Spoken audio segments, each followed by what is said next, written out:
ओम श्री गणेशाय नमः। संक्षिप्त श्री भविष्य पुराण उत्तर पर व्रतोपवास की महिमा में सकट व्रत की कथा। भगवान श्री कृष्ण बोले, हे महाराज युधिष्ठिर, मैंने जो भीषण नरकों का विस्तार से वर्णन किया है, उन्हें व्रत उपवास रूपी नौका से मनुष्य पार कर सकता है। प्राणी को अति दुर्लभ मनुष्य जन्म पाकर ऐसा कर्म करना चाहिए जिससे पश्चाताप न करना पड़े और यह जन्म भी व्यर्थ न जाए एवं फिर जन्म भी न लेना पड़े। जिस मनुष्य की कीर्ति दान व्रत उपवास आदि की परंपरा बनी है, वह परलोक में उन्हीं कर्मों के द्वारा सुख भोगता है। व्रत तथा स्वाध्याय न करने वाले की कहीं भी गति नहीं है। इसके विपरीत व्रत स्वाध्याय करने वाले पुरुष सदा सुखी होते हैं। इसलिए व्रत स्वाध्याय अवश्य करने चाहिए। हे राजन, यहाँ एक प्राचीन इतिहास का वर्णन करता हूँ। योग को सिद्ध किया हुआ एक सिद्ध अति भयंकर विकृत रूप धारण कर पृथ्वी पर विचरण करता था। उसके लंबे ओठ, टूटे दांत, पिंगल नेत्र, चपटे कान, फटा मुख, लंबा पेट, टेढ़े पैर और संपूर्ण अंग कुरूप थे। उसे मूल जालिक नाम के एक ब्राह्मण ने देखा और उससे पूछा कि आप स्वर्ग से कब आए और किस प्रयोजन से यहाँ आपका आगमन हुआ?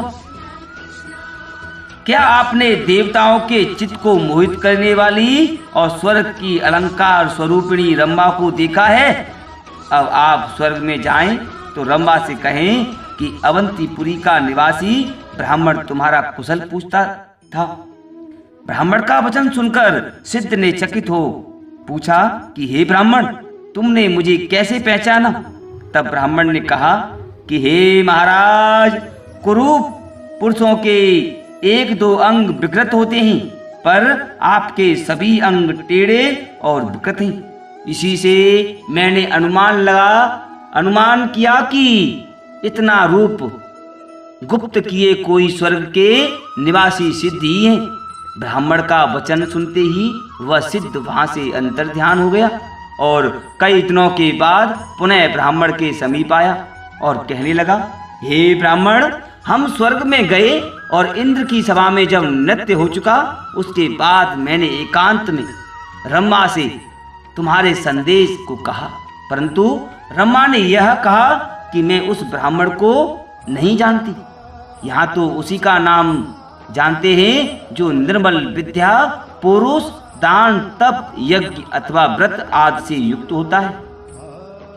उसका नाम स्वर्ग भर में चिरकाल तक स्थित रहता है। रंभा का सिद्ध के मुख से यह वचन सुनकर ब्राह्मण ने कहा कि हम सकट व्रत को नियम से करते हैं।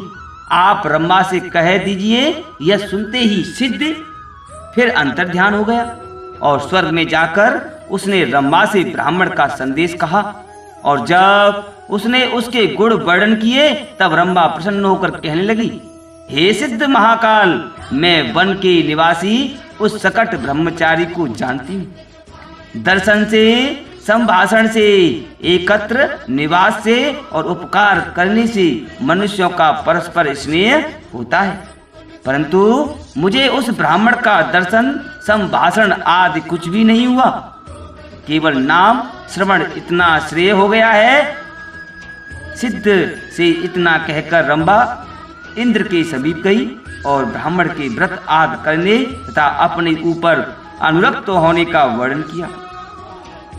इंद्र ने भी प्रसन्न हो रंभा से पूछकर उस उत्तम ब्राह्मण को वस्त्राभूषण आदि से अलंकृत कर दिया, कर दिव्य विमान में बैठाकर स्वर्ग में बुलाया और वहां सत्कार पूर्वक स्वर्ग के दिव्य भोगों को उसे प्रदान किया।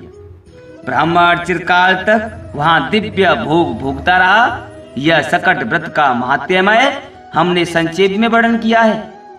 दृढ़वती पुरुष के लिए राजलक्ष्मी वैकुंठ लोक मनोवांछित फल आदि दुर्लभ पदार्थ भी जगत में सुलभ है। इसलिए सदा सत्परायण पुरुष को व्रत में संलग्न रहना चाहिए। ओम नमो भगवते वासुदेव।